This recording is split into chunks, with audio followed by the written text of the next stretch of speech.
Mike, you wouldn't believe, of all the weeks in all the year, this week is Dob in Bad Breath Week. And who better to talk about bad breath than, well, Dr Bad Breath, who joins us on the phone this morning. We should point out that Dr Bad Breath is, in fact, actually a qualified medical practitioner, but we will be calling him Dr Bad Breath this morning. Good morning, Dr Breath. Good morning, Mikey. Good morning, Jason. I'm actually a dentist, not a medical practitioner. Well, that's why we can't show your face on radio. That's right, but I'm holding a toothbrush in my hand. Excellent. Now, Dr Bad Breath, let me just start off by asking you one question. There's bad breath that is associated with smoking, drinking, and eating, garlic or spicy food. Yep. But then there's conditions of bad breath. Now, what are they?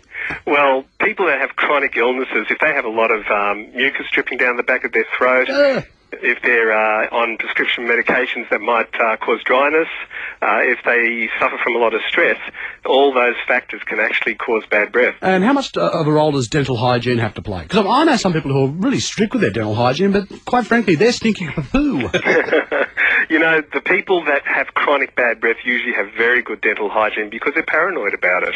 It's the people that have transient bad breath that do sort of have the garlics and that their hygiene may be down a bit. Is it red meat that is the number one cause of bad breath? No, it's a high-protein diet would be the number one cause, and out of those proteins, dairy, so cheeses, milks, ice creams, things like that would be one cause, and then nasal mucus would be the second cause. So basically, people who are on the Atkins diet stink. Yes.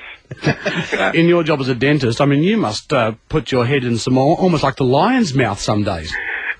You do, and I don't know whether you can really describe some of the smells that you get on radio. Professionally, you allowed to tell someone, look, you've got a bit of a problem here, mate?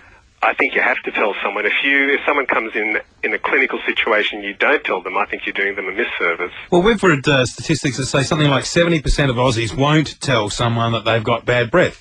That's correct. Are we too shy? We're definitely too polite or we're too embarrassed. But, yes, 70% won't tell someone that they have bad breath. In fact, 10% wouldn't tell a family member. Really? And 63% wouldn't tell their boss, even if they worked with them every day. Fortunately, I haven't been close enough to our bosses to find out whether either of them have bad breath. There are different smells, aren't there? The two most common smells are rotten eggs and fecal. And because fecal is one of the smells, people are assuming that it comes from the digestive system, but it doesn't. Of course, fecal was the least popular dwarf. There's grumpy, sneezy, and fecal. In ways of telling people, I have a dreadful story about a guy at a workplace. He was quite crushed, who was given a toothbrush by one of his colleagues. I mean, that's not the way to go about it.